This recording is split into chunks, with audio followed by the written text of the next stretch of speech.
Quand j'étais militaire,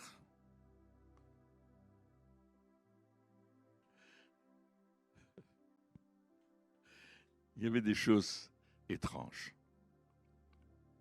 En plein milieu de la nuit, on venait nous réveiller, on nous disait « c'est urgent, réveillez-vous, mettez votre équipement, prenez votre fusil ». Et comme on dormait avec notre fusil, on ne met pas à l'armurerie, on dormait là, on avait juste les munitions qu'on nous donnait après. On était vite prêts, on mettait nos bottes, on avait des bottes. On était prêts en quelques minutes et puis on allait en intervention. Et c'était pas toujours rigolo, c'était toujours au milieu de la nuit. Quand c'était au printemps, c'était chouette, mais quand c'était en plein hiver, à -30, c'était pas rigolo. Mais on devait y aller. Et notre chef, notre commandant, adjudant, je ne sais pas ce qu'il était, il disait « Maintenant, on a besoin de vous tout de suite en intervention, allez-y !» Et on prenait la jeep d'intervention et on partait intervenir sur le terrain pour arrêter telle personne, pour vérifier quelque chose en plein milieu de la nuit. Et on avait pris l'habitude d'être prêt. Je ne sais pas si vous comprenez. On dormait avec nos chaussettes, ça sentait mauvais. Parce qu'on savait qu'on pouvait intervenir n'importe quand. Et c'était le cas. Et je vous dis ça parce que c'est le temps de se réveiller maintenant. C'est urgent. Pas demain, pas la semaine prochaine. Aujourd'hui, c'est le temps chrétien que tu te réveilles. C'est le temps qu'enfant de Dieu, tu te réveilles parce que Dieu a quelque chose pour toi. Les disciples ont posé une question à Jésus dans Matthieu 24, verset 3 et verset 36, deux fins de versets. Quel sera le signe de ton avènement et de la fin du monde? Premier verset, premier passage de Matthieu 24, 3, la fin du verset. Et puis il y a beaucoup de gens qui se posent la question, quel sera le signe du retour de Jésus et de la fin du monde?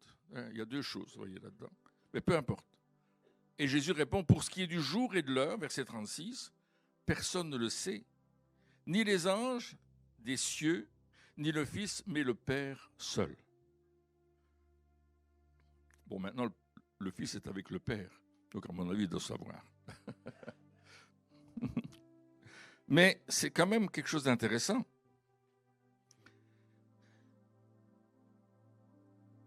Alors, je ne dis pas ça pour qu'on ait peur par rapport aux événements qui se passent devant nos yeux.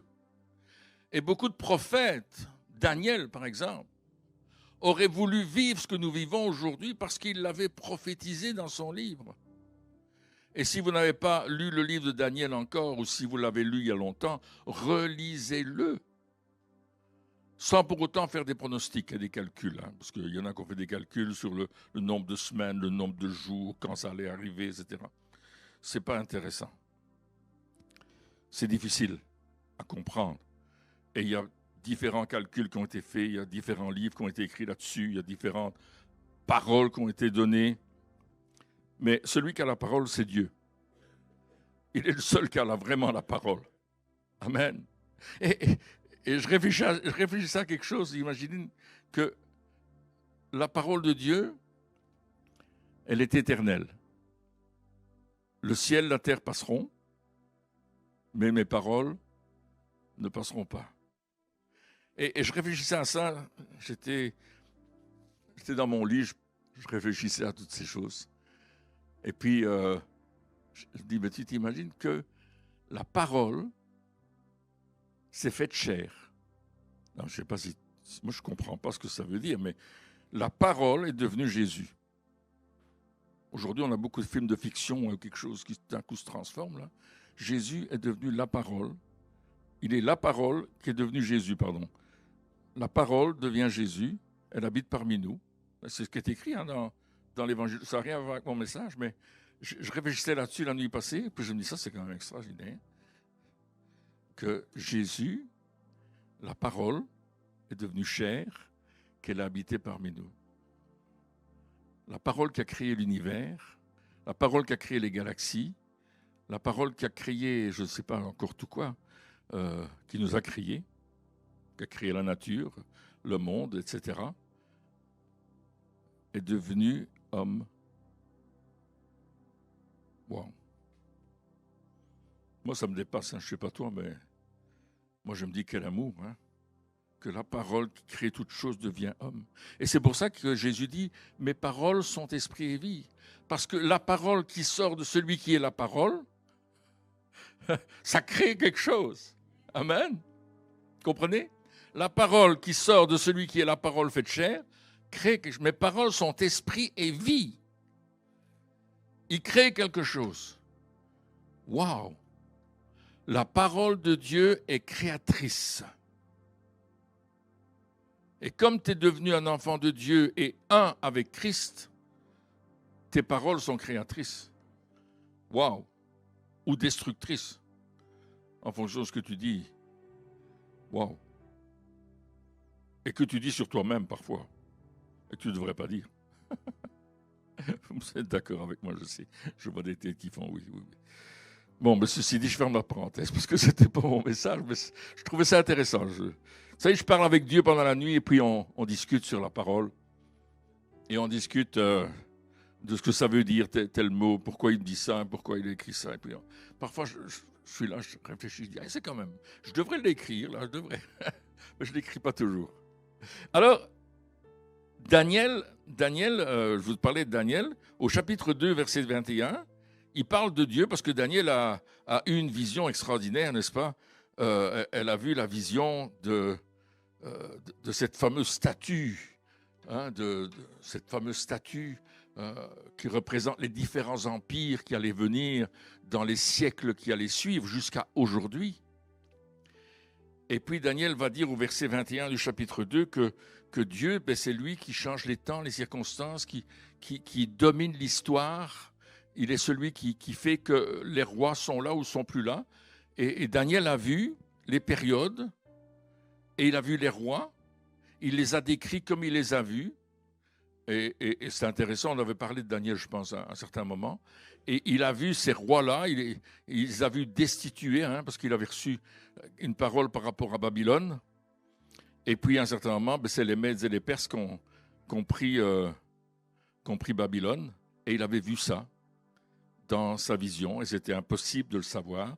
Et Babylone était imprenable. Alors, pour l'histoire, hein, vous relisez Daniel, et c'est un bouquin extraordinaire. Il a des visions, c'est un homme de prière, c'est un homme qui aime la sainteté. C'est un exemple. C'est une épiphanie, c'est une représentation du Christ, quelque part. Et une chose que j'ai réfléchi aussi, dans Jean 4, 22, la fin du verset, il est dit « Le salut vient des Juifs ». Et ça c'est important parce que vous savez qu'il y a des gens qui ne savaient même pas que Jésus était juif. Est-ce que vous savez ça? Il y a des gens qui ne savaient pas, on a parlé avec des gens, et ils étaient étonnés de croire que Jésus était juif. Ils croyaient qu'il était européen, il habitait Paris, ou qu'il était indien, il habitait Calcutta, ou que je sais. Hein. Mais ils ne savaient pas qu'il était juif. Vous imaginez, hein? Entre guillemets, des croyants chrétiens, entre guillemets, de la religion traditionnelle. Et quand ils ont su qu'ils étaient juifs, ils n'étaient pas contents. Hein? Ils auraient pu envoyer un Belge, mais pas un juif, dis donc. Et l'idée, le salut a été juif. Et le plus beau, c'est que le salut a été porté au monde par des juifs. Alléluia. Ça, c'est...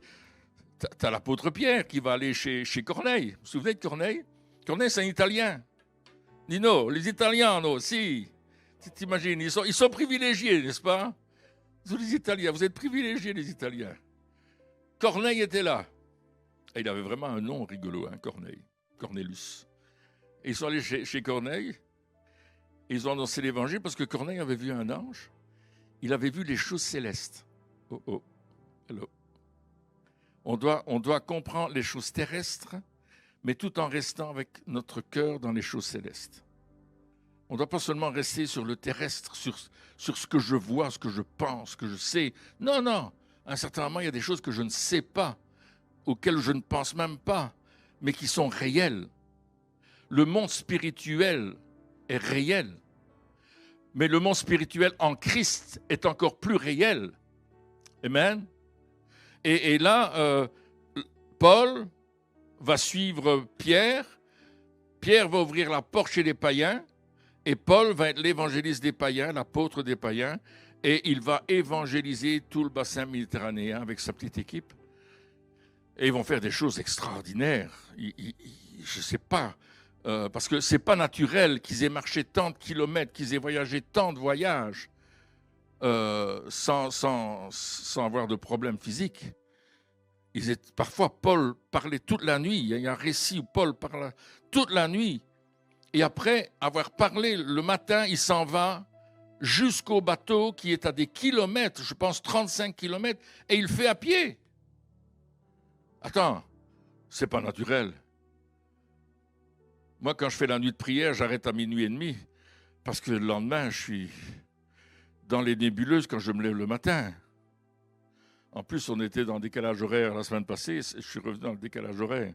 Donc ça, c'est un peu embêtant. Mais bon, c'est comme ça, c'est la vie.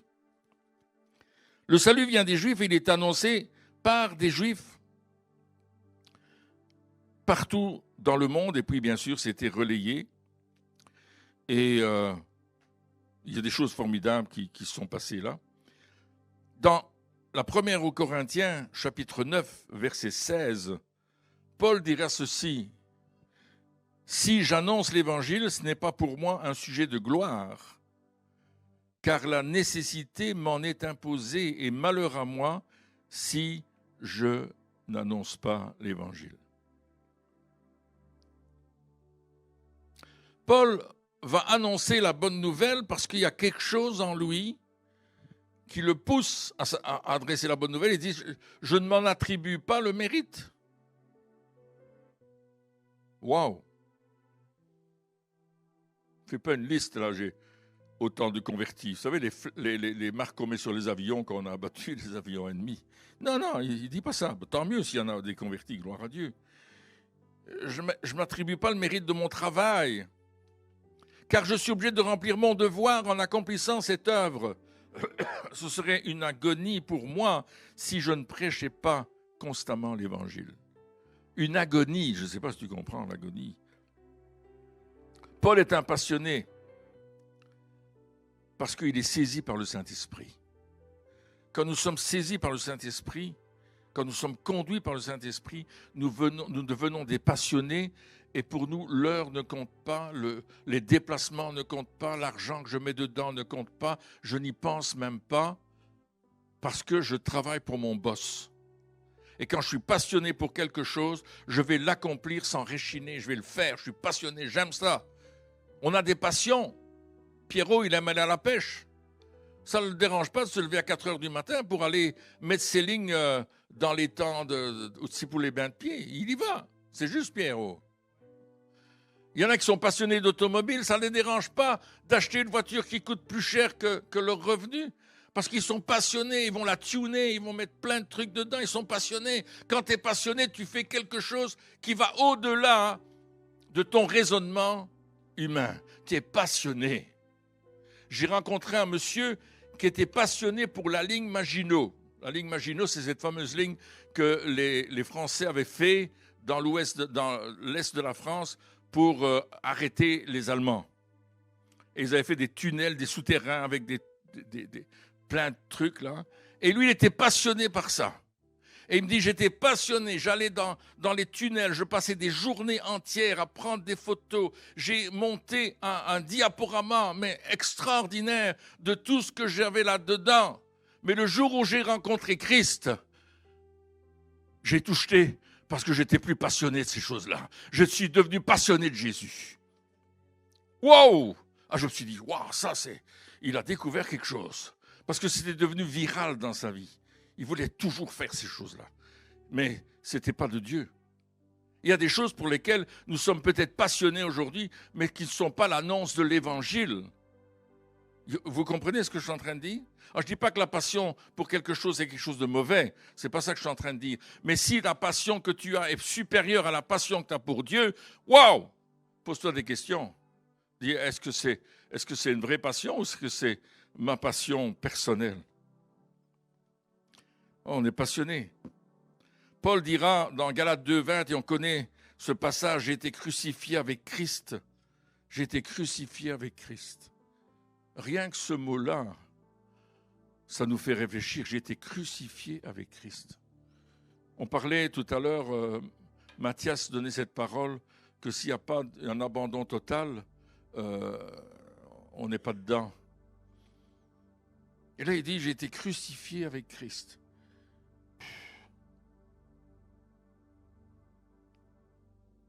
Est-ce que je suis dans les souffrances de Christ pour le monde qui périt? Est-ce que si Christ a été crucifié, c'est pour toi, pour moi?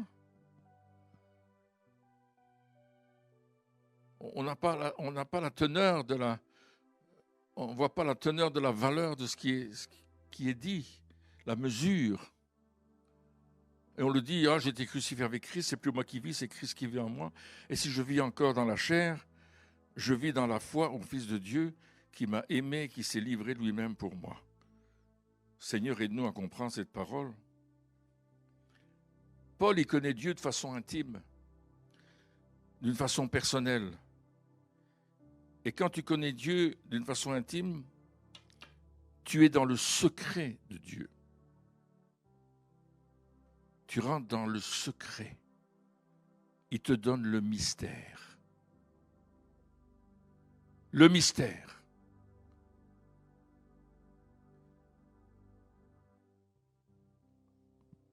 Osée, chapitre 6, prophète Osée, chapitre 6, verset 3. C'est un très beau livre, le livre d'Osée, c'est très spécial. Mais il dit, connaissons et cherchons à connaître l'Éternel. Sa venue est aussi certaine que celle de l'aurore. Il viendra pour nous comme la pluie du printemps qui arrose la terre. Connaissons, cherchons à connaître.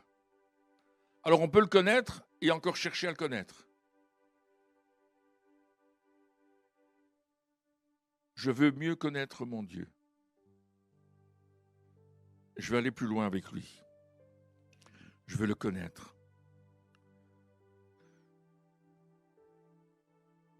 Il viendra. C'est certain. On nous l'a dit tout à l'heure dans une parole que nous a donnée Evelyne. Je viens bientôt. Bon, ok, quelqu'un m'a dit, ça fait 2000 ans qu'il l'a dit.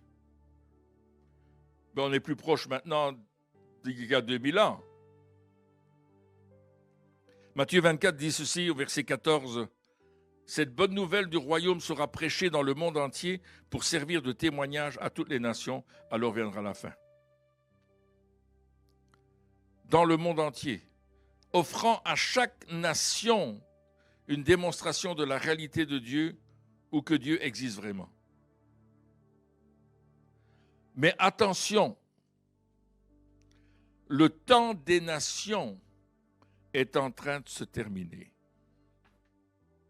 Je ne sais pas quelle longueur il a, le temps des nations, mais il a commencé avec Daniel. Parce que Dieu a donné à Babylone l'autorité qui est revenue au peuple d'Israël. Ouais, c'est écrit dans la Bible. Et il lui a donné cela et a commencé le temps des nations. C'est pour ça qu'il y a des gens qui ont calculé quand est-ce qu'il se terminait le temps des nations. Mais le temps des nations a commencé et il arrive à sa fin. Luc 21, versets 24 à 28 dit « Ils tomberont sous le tranchant de l'épée, ils seront comme emmenés captifs parmi toutes les nations, et Jérusalem sera foulée aux pieds par les nations, jusqu'à ce que les temps des nations soient accomplis. » Waouh! Il y aura des signes dans le soleil, dans la lune, dans les étoiles. On envoie des satellites partout. On a marché sur la lune. Comment est-ce qu'ils pouvaient savoir qu'il y aurait des signes? On essaye de capturer les rayons des étoiles. Et sur la terre, il y aura de l'angoisse chez les nations qui ne sauront que faire. Au bruit de la mer et des flots, il y a des îles qui disparaissent, vous savez. Les hommes rendront l'âme de terreur dans l'attente de ce qui surviendra pour la terre, car les puissances des cieux seront ébranlées. Ouh! De quelle puissance est-ce qu'il parle? Intéressant. Alors, on verra le Fils de l'homme venant sur les nuées avec puissance et une grande gloire. Quand ces choses commenceront à arriver, boubou, boubou, boubou, boubou, redressez la tête et levez vos têtes parce que votre délivrance approche. Wow! Quelle promesse extraordinaire! J'ai eu 4 enfants et j'ai été enceinte 4 fois. Vous riez? Mais ma femme et moi, nous ne faisons qu'un. N'est-il pas vrai, Nino?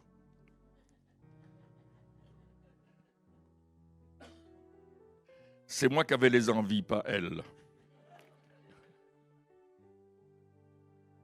J'ai pris le bon côté. Et quand on est enceinte et qu'on attend un enfant, le mari comme la femme vivent des transformations.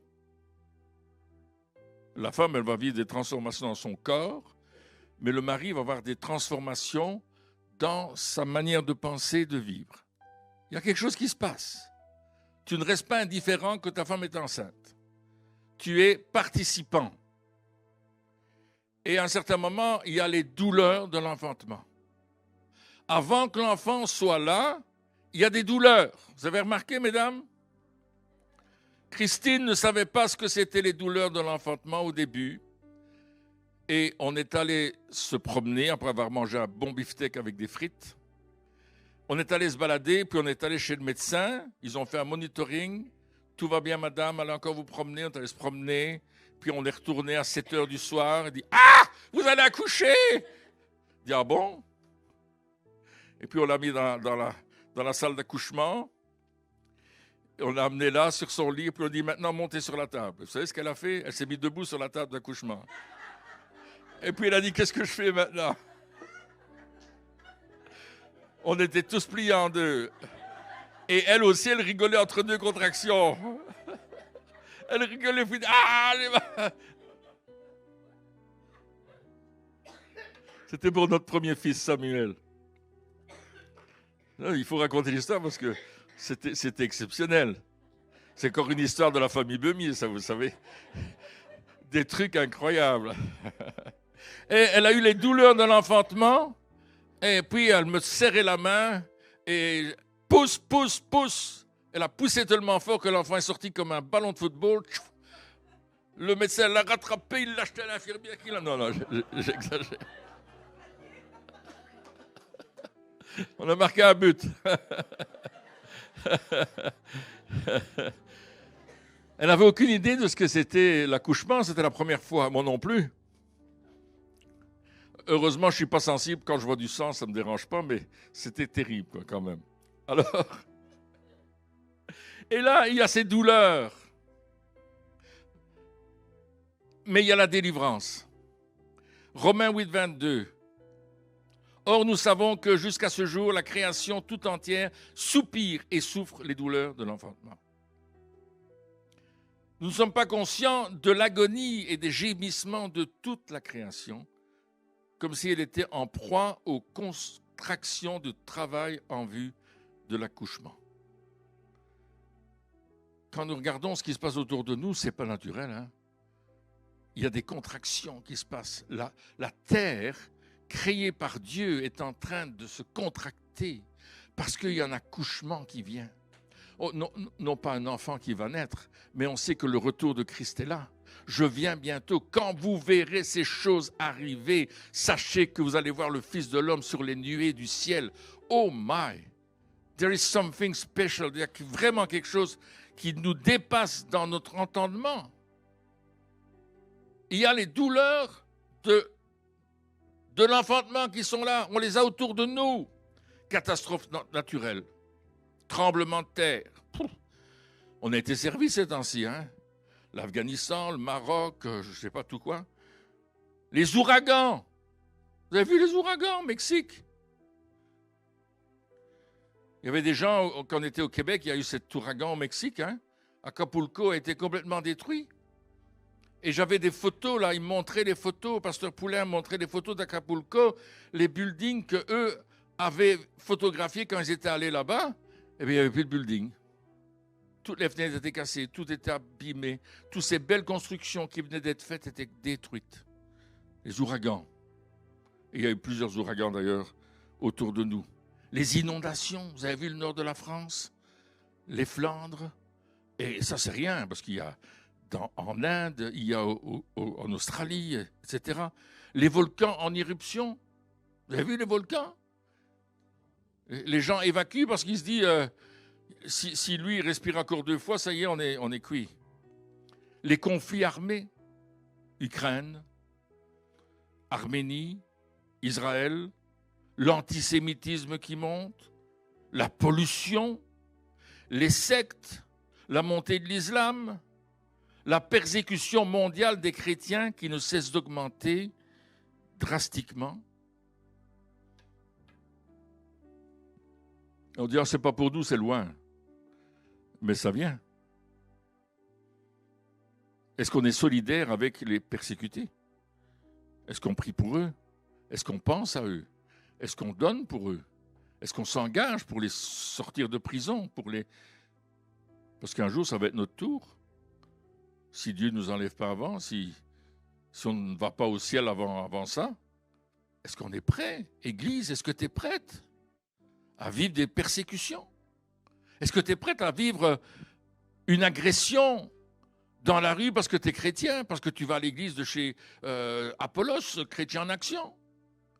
Est-ce que tu es prêt à entendre quelqu'un qui va te dire, si tu vas encore là, je te coupe la tête ou je tue tes enfants? Persécution, c'est ça. On prend ta maison, on jette tout dehors.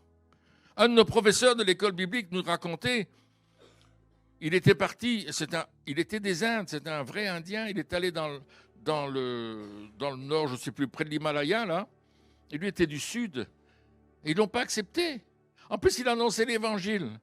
Alors, il venait chez lui, il prenait toutes ses affaires, il les jetait à la rue. Et puis, il lui retournait dans sa maison. Et puis, on prenait ses affaires, on les jetait à la rue. Et on revenait le 3e jour, on cassait tout, cassait ses vitres, cassait ses portes, mais il persévérait. Et il a implanté une église dans l'Himalaya, dans ce coin-là. Exactement, je ne peux pas vous donner l'adresse, mais c'est là qu'il l'a fait. Oh, persévérance, hein? Il faut payer le prix. Est-ce que tu es prêt à payer le prix? Oui.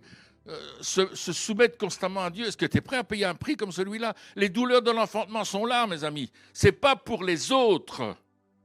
Ce n'est pas pour loin de nous. Ce n'est pas pour dans 10 ans, c'est maintenant. Je voudrais, Église de Jésus-Christ, que tu sois conscient que ces douleurs de l'enfantement, elles sont pour nous. Je parlais encore avec un pasteur hier et avant-hier, des gens qui commencent à porter plainte contre l'Église, qui font des déclarations sur Facebook, des choses honteuses. Attends, c'est pas en Inde, hein? Pas parler avec quelqu'un qui était en Inde, j'ai parlé avec quelqu'un qui était en Amérique du Nord, là. Ça vient d'arriver aujourd'hui. C'est pas la semaine prochaine, la semaine passée, où il y a 20 ans. Non, c'est maintenant. Dans un pays civilisé, où il y a des lois. Persécution. Est-ce que nous sommes solidaires avec l'Église persécutée, qui vit des sévices, des accusations? Le plan ultime du diable est d'éradiquer les chrétiens, mais maintenant il commence par éradiquer le peuple d'Israël. C'est le plan. Et stopper tout processus de paix au Moyen-Orient, est-ce que ça ne nous rappelle rien? Est-ce que ça ne nous ramène pas dans les années 38, 39, 40, où il y avait la même histoire? On oublie l'histoire. On oublie les interventions de ces doctrines, fausses doctrines. Et malheureusement, l'Église de l'époque n'a pas beaucoup bougé pour dénoncer ces choses. Ils ont accepté que ça se passe. Nous devons nous laisser avertir par les signes, par la réalité prophétique face à laquelle nous devons faire attention en allant chercher sa volonté et dans la parole et dans la communion d'intimité avec lui. 14 mai 48, création de l'État d'Israël. Parole prophétique d'Ésaïe 66, verset 8. Qui a jamais entendu pareille chose? Qui a jamais vu rien de semblable? Un pays peut-il naître en un jour? Une nation est-elle enfantée d'un seul coup? À peine en travail, Sion a enfanté ses fils. Et à partir de là, l'histoire de l'humanité commence à changer. Je vous invite à chercher Mario Massicotte sur votre Internet, sur YouTube. Il a d'excellentes explications, il raconte l'histoire, il raconte les événements par rapport à la Bible, les prophéties qui s'accomplissent, n'est-ce pas, comme c'est écrit dans la parole de Dieu. Moi, je ne vais pas vous faire cette explication. Lui, il le fait 100 000 fois mieux que moi. Mais on a vu les choses se passer, les déserts qui ont refleuri. Je ne sais pas si vous êtes allé en Israël, mais là où il y avait des déserts autrefois, où c'était des marécages, ils ont assaini les marécages, ils ont fait pousser des fleurs là où il n'y avait rien, ils ont rempli ce pays d'une façon extraordinaire. Mais c'était des prophéties bibliques que les déserts allaient refleurir. Vous pouvez lire ça dans Ésaïe 35, qui est un psaume, je vais dire, par rapport au Messie, un passage, une écriture par rapport au Messie. Alors on doit apprendre à discerner les temps. Non pas pour avoir peur, comme je vous le disais tout à l'heure, mais pour prier, pour annoncer l'Évangile, pour que ce que nous faisons dans notre vie de tous les jours, on le prenne au sérieux. Parce que quand ça va arriver, si tu n'es pas préparé, si tu n'es pas habillé, si tes bottes ne sont pas au pied du lit et ton fusil dans l'armoire prête à être utilisé, l'image que j'ai prise au début, si tu n'es pas prête à te lever, à mettre ton blouson, mettre tes bottes, ton gilet pare-balles, prendre ton fusil et partir, crois-moi, ton patron ne sera pas content avec toi et tu vas te faire tuer.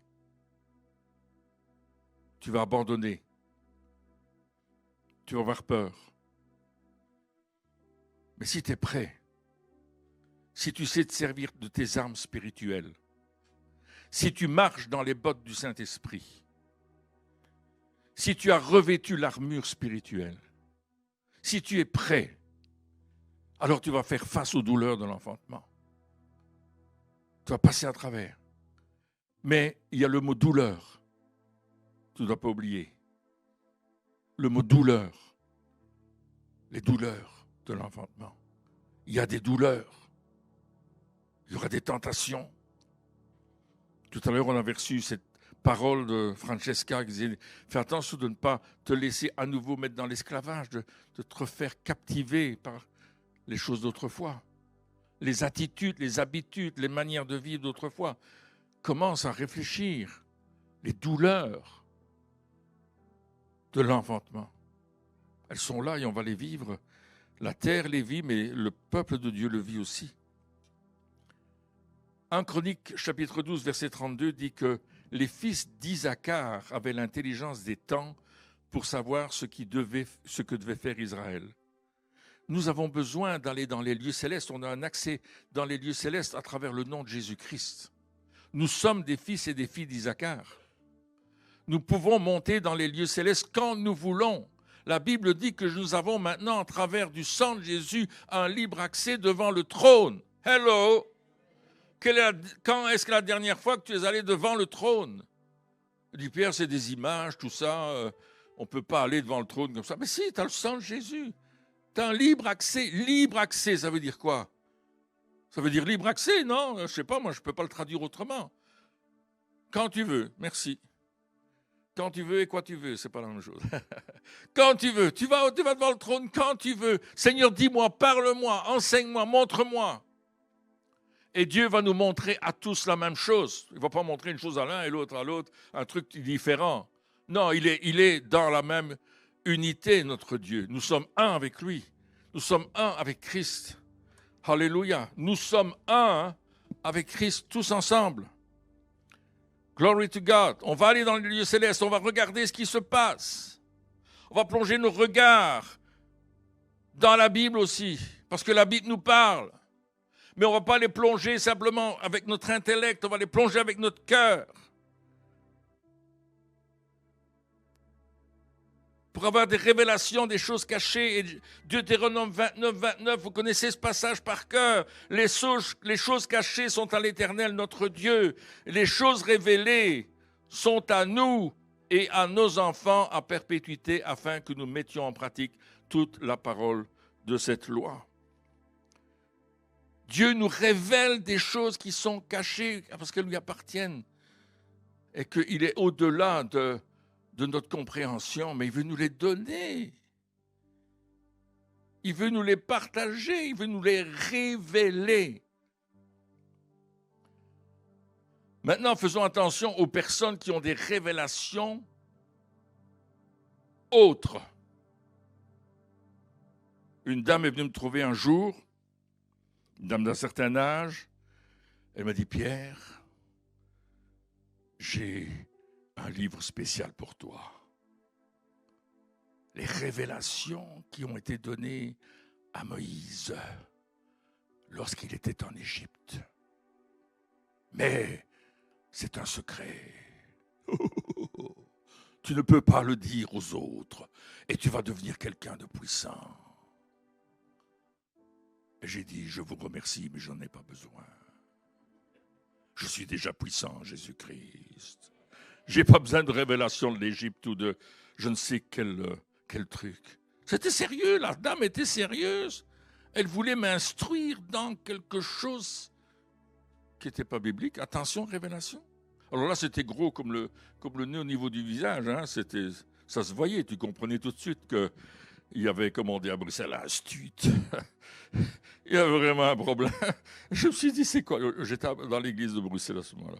Et je me dis, mais c'est quoi cette histoire? J'aimerais souligner une chose, c'est que Satan n'est pas notre ami.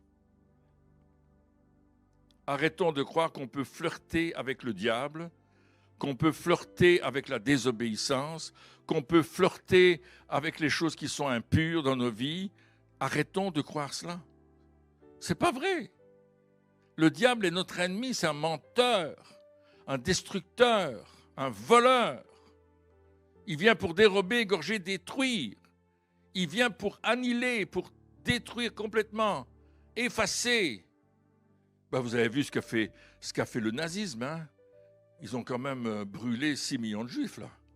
Hein, brûlé, tué. Plus les gitans, plus les handicapés, plus les minorités. Attends, c'est l'œuvre du diable, ça. C'est une idéologie. C'est une idéologie. Et attention aux idéologies, faisons attention. Faisons attention à ce qu'on lit. Il y a des nouvelles idéologies qui viennent. Tenons-nous au courant pour ne pas croire ces choses. Satan n'est pas ton ami. Jean 8, 44. Jésus parle aux Juifs de l'époque, pharisiens, et il dit, vous avez pour père le diable. Je ne voudrais pas qu'on dise que mon père, c'est le diable. Et vous voulez accomplir les désirs de votre père. Vous voyez, on voit ici une autre voie. Hein. Il est meurtrier dès le commencement. Il ne se tient pas dans la vérité parce qu'il n'y a pas de vérité en lui. Et lorsqu'il profère le mensonge, il parle de son propre fond, car il est menteur et père du mensonge. Donc chaque fois que tu mens ou que tu dis des choses qui ne sont pas justes, c'est comme si tu avais le diable comme père. Bon, c'est un peu skive ce que je dis là, mais faisons attention. Vous savez, nous avons besoin de nous débarrasser de tout ce qui est occulte, tout ce qui se rattache au diable, tout ce qui est dans notre vie des choses que nous avons acceptées, tolérées, et on sait que c'est mauvais. On doit s'en débarrasser. On doit se débarrasser des choses du bouddhisme, de l'hindouisme, des chakras, des kundalini, kundalina, et toutes ces choses de toute la divination, toutes les choses occultes, même les plus infimes, même les traditions de nos familles, où on a toujours fait comme ça, dans notre pays, dans notre religion, dans notre tradition d'origine, on a fait ces choses-là. On doit faire attention. Ne donnons pas accès au diable et fermons les portes. Dès que nous pouvons, dès que nous comprenons que ce n'est pas de Dieu, fermons la porte, demandons pardon, renonçons, détruisons les choses qui appartiennent à l'ennemi. Parce que les douleurs de l'enfantement arrivent. On parlait de sainteté, mais la sainteté, c'est quelque chose de pratique. Ce n'est pas quelque chose de théorique. Oh, je suis saint. Non, non, tu mets les choses en ordre. Tu nettoies ta vie, tu nettoies ta maison. Tu ne vis pas avec des poubelles. Enfin, j'espère.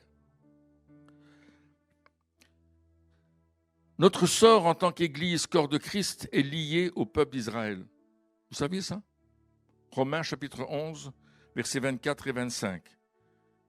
Et c'est Paul qui parle. Il dit, si toi, tu as été coupé de l'olivier naturellement sauvage et hanté, greffé, contrairement à ta nature, sur l'olivier franc, Israël, à plus forte raison, eux seront-ils hantés, greffés, selon leur nature, sur leur propre olivier. Car je ne veux pas, frères, que vous ignoriez ce mystère, afin que vous ne vous regardiez point comme sages, c'est qu'une partie d'Israël est tombée dans l'endurcissement jusqu'à ce que la totalité des païens soit entrée. Alors, il y aurait beaucoup à dire sur ce passage, mais mon but n'est pas de dire cela, mais nous sommes hantés sur l'olivier franc qui est Jésus.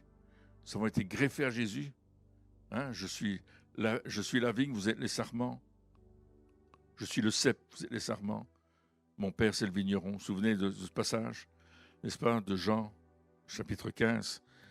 On est greffé sur Jésus. Mais eux ont refusé Jésus, ils ont été dégreffés, si je peux le dire ainsi. Et puis là, ils vont être greffés.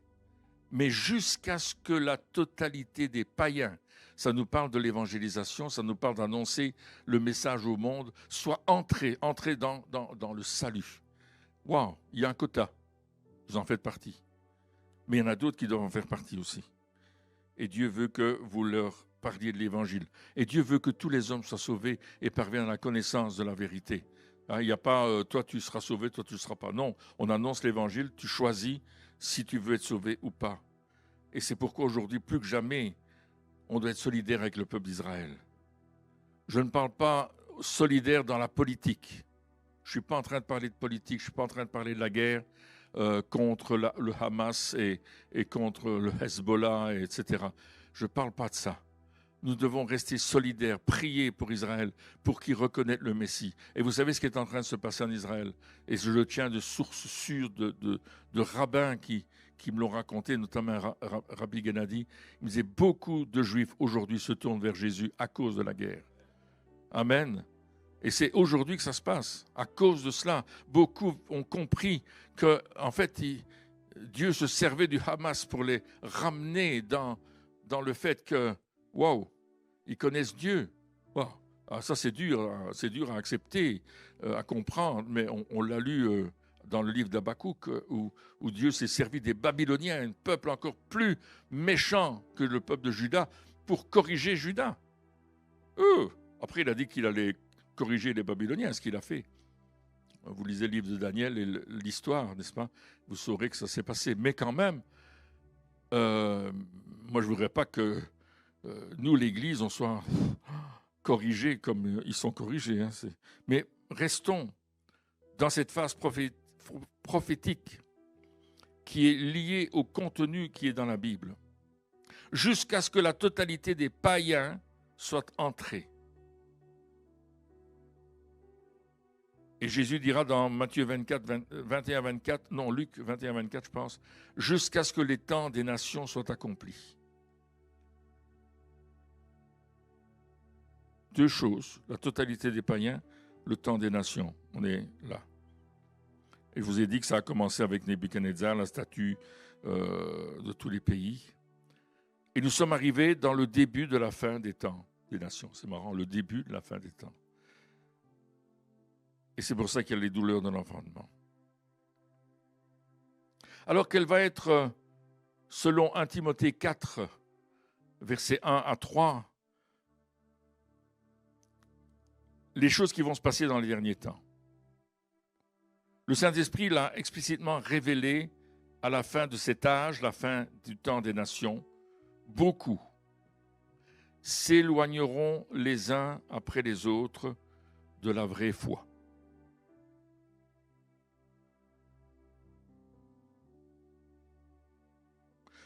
Beaucoup vont se consacrer à des esprits de tromperie au lieu de se consacrer à Dieu.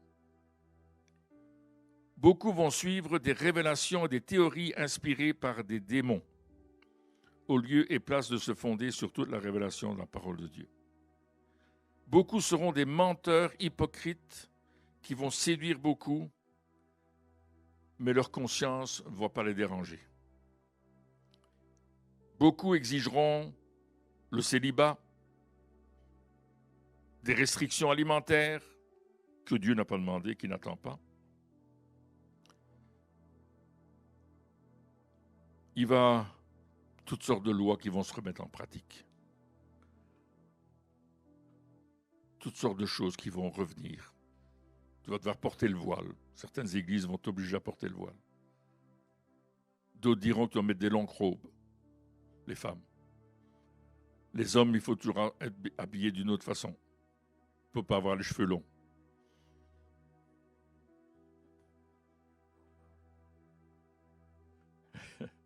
Que sais-je? Toutes sortes de choses. On va imposer toutes sortes de choses, mais ce n'est pas les cheveux longs qui comptent. Hein. Ça, c'est ma force. Samson. Oui, Samson.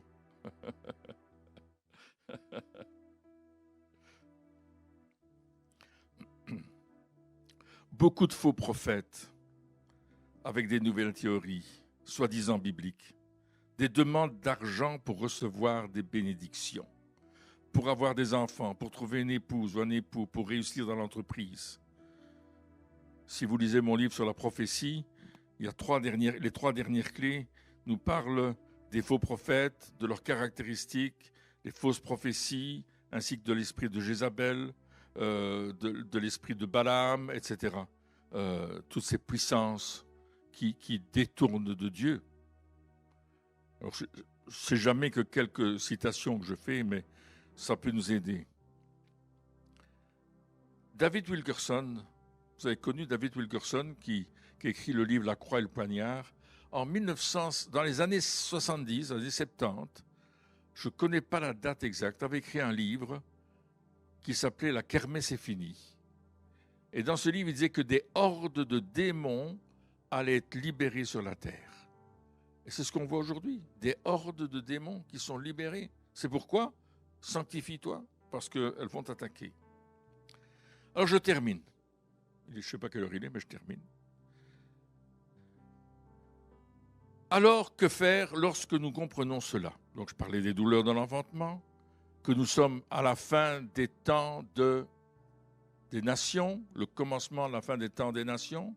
Il a commencé déjà en 48, mais il s'accélère aujourd'hui. Il y a toutes sortes de choses qui se passent autour de nous, des signes dans la nature. La Terre est en train d'accoucher de quelque chose aussi, notre globe. L'univers a quelque chose qui se passe. Et vous savez, on a mis pas mal de satellites dans l'univers, pas mal de trucs qui sont là. Mais qu'est-ce qu'on doit faire, nous, face à cela? Hébreux chapitre 12, verset 14.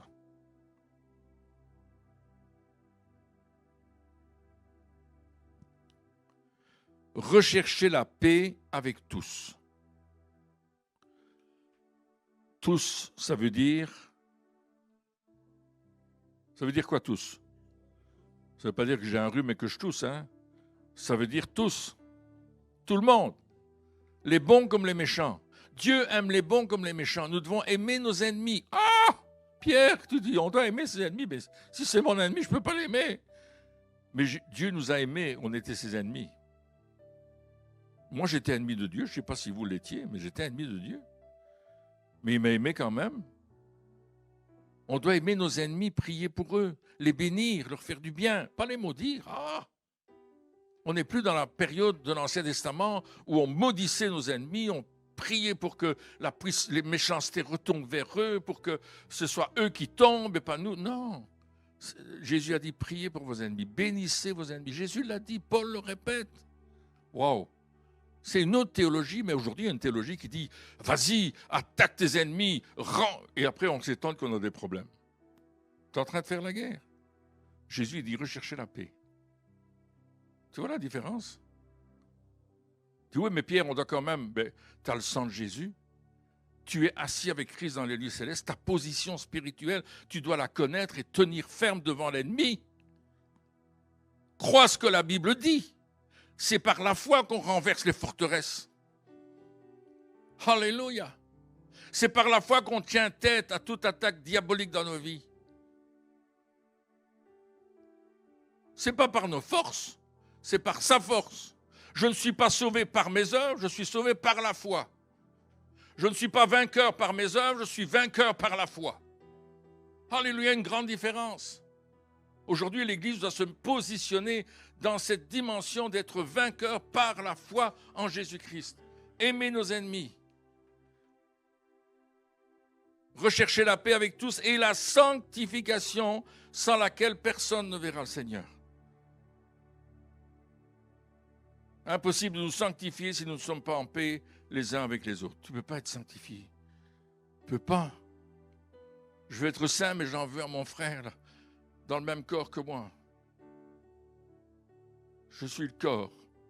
Tout d'un coup, j'en veux à mon doigt de pied. Et je tape dessus. Je suis parti du corps. Je ne peux pas me sanctifier si je n'aime pas quelqu'un dans le corps de Christ. Wow. J'ai appris, hein. Parce que moi, des fois, j'étais dans une situation tellement difficile que j'en voulais aux gens, hein. Ben, pas vous, mais moi, oui. J'en voulais aux gens au point de faire des choses qui n'étaient pas correctes. Je ne l'ai pas fait, merci Seigneur. Mais j'en avais l'envie. Ça ne vous est jamais arrivé, je sais. Deuxièmement, que devons-nous faire? Chercher la paix, sanctifier, chercher les choses d'en haut. Regardez dans Colossiens chapitre 3, versets 1 à 4. Si donc vous êtes ressuscités avec Christ, cherchez les choses d'en haut où Christ est assis à la droite de Dieu. Cherchez. Quand tu cherches quelque chose, tu mets tout ton cœur, tout ton corps. Il dit affectionnez-vous aux choses d'en haut et non à celles qui sont sur la terre. On doit s'affectionner, car vous êtes morts et votre vie est cachée avec Christ en Dieu. Quand Christ, votre vie, paraîtra, alors vous paraîtrez aussi avec lui dans la gloire. On est caché en Dieu, on va s'affectionner aux choses d'en haut, on va rechercher les choses d'en haut. Ce n'est pas une question d'être grenouille de bénitier, c'est une question de s'engager avec Dieu et d'aller loin avec lui jusqu'au bout, jusqu'au moment où tout est parfait dans notre vie. On veut s'accrocher. Ça nous invite à connaître la parole. La communion fraternelle, troisièmement. Que la parole de Christ habite parmi vous abondamment. Instruisez-vous et exhortez-vous les uns les autres avec sagesse par des psaumes, des hymnes, des cantiques spirituels chantant à Dieu dans vos cœurs sous l'inspiration de la grâce. Il nous parle de la vie de l'esprit dans la communion fraternelle. Commencer à avoir des chants nouveaux qui sont inspirés par le Saint-Esprit, avoir des paroles de connaissance, avoir des paroles de bénédiction, des paroles d'exhortation, des paroles d'encouragement. Il nous dit, il y a communion fraternelle. Tu ne peux pas grandir si tu ne fais pas partie d'un corps. Impossible de grandir. Parce que tu n'auras pas la nourriture que tu as besoin. Tu as besoin de nourriture. Quand une femme est enceinte, elle a besoin de la bonne nourriture. Christine, elle était en train d'allaiter notre fils Samuel. Et on était en Suisse dans une conférence. Et on a amené nos enfants dans les conférences dès qu'ils étaient petits. Et là, il était à la mamelle de sa maman. Et là où on logeait, la dame a dit, mais madame, vous êtes avec votre fils ici à la conférence, il ne va pas bien manger. Alors, vous savez quoi? Elle faisait une double ration pour Christine. Hein. Il a pris combien de kilos pendant ce temps-là? Il pesait 6 kilos à 2 mois quand on est rentré. Elle lui a donné du fromage. Et le fromage, juste, il est bon. Hein. Du fromage, du lait, tout. Le bébé a grossi. Hein. Elle le nourrissait au sein, je ne te dis pas. La communion fraternelle, si tu n'as pas cette proximité avec ton frère, ta soeur, il y a quelque chose qui te manque. Et on doit aller plus loin. 1 Thessaloniciens chapitre 5, verset 15. Prenez garde que personne ne rende à autrui le mal pour le mal. Poursuivez toujours le bien, soit entre vous, soit envers tous. Waouh! On en a parlé un peu plus haut. Jésus leur dit, Matthieu 24, 4. Jésus leur répondit, prenez garde que personne ne vous séduise, car plusieurs viendront sous mon nom, disant, c'est moi qui suis le Christ, et ils séduiront beaucoup de gens. Alors, ce n'est pas tout le temps des gens qui viennent dire, je suis le Christ. C'est des gens qui viennent te dire, je parle de la part du nom de Jésus. Il y en a qui l'ont dit. Mais si vous êtes dans une communauté chrétienne, posez la question à vos responsables, à vos frères et sœurs, est-ce que cette parole est juste? Est-ce qu'elle est biblique? Est-ce que c'est une parole qui est fondée dans l'Écriture? Est-ce qu'il y a quelque chose qui n'est pas correct dans cette parole? Faisons attention, ne démarrons pas sur les chapeaux de roue parce que tout d'un coup, quelqu'un a une révélation pour nous.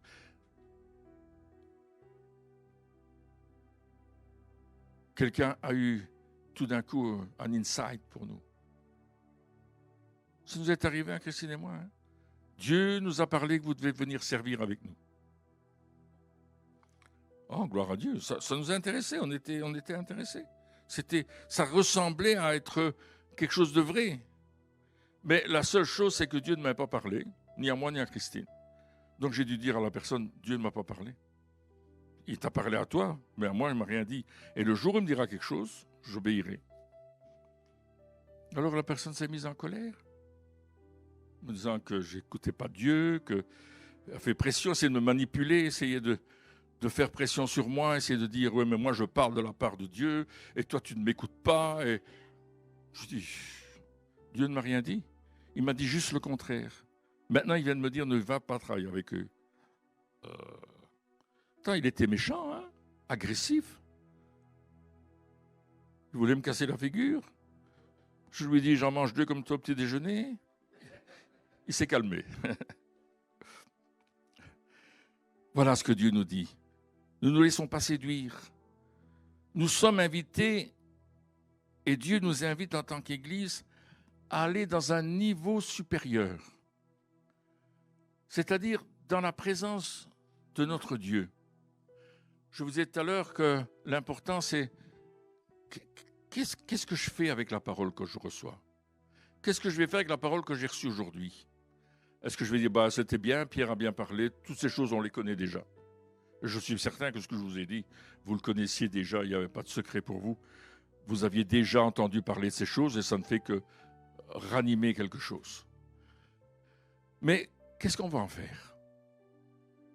Comment on va le mettre en pratique? Comment est-ce qu'on va se sanctifier? Comment est-ce qu'on va se préparer? Comment est-ce qu'on va être prêt à ne pas se laisser abuser? Comment est-ce qu'on va vivre les douleurs de l'enfantement qui sont en face de nos yeux, qui pourraient se calmer? Mais ce sera un faux calme. Ce sera le calme avant la tempête. Mais la Bible nous en parle. Et c'est pour ça que le titre de mon message, c'est « Réveillez-vous, c'est urgent ». Réveille-toi, peuple de Dieu, réveille-toi. N'attendons pas qu'il y ait un deuxième attentat à l'aéroport de Bruxelles pour remplir l'église. Quand l'aéroport a sauté, Je vous dis, le dimanche qu'a suivi, c'était plein. On est venu prier. On veut être sauvé, c'est jamais. Mais un mois plus tard, c'était moins plein. Et 6 mois plus tard, c'était plus plein du tout. Tout allait bien. C'est comme le missionnaire où le petit garçon vient et dit « Mes parents vont vous donner un lapin ». Le missionnaire est tout content. La viande. Il n'y avait pas beaucoup de viande. Là. Et puis après 3 semaines, toujours pas de lapin. 4 semaines, pas de lapin. Et il dit au petit garçon « Et le lapin ?»« Ah, il est guéri maintenant. » On change d'avis. On ne respecte pas notre parole. On ne marche pas avec Dieu comme on devrait marcher avec Dieu. Qu'est-ce qu'on va faire du fait qu'on connaît qu'il y a des douleurs d'enfantement? Est-ce qu'on veut donner notre vie entièrement à Jésus-Christ?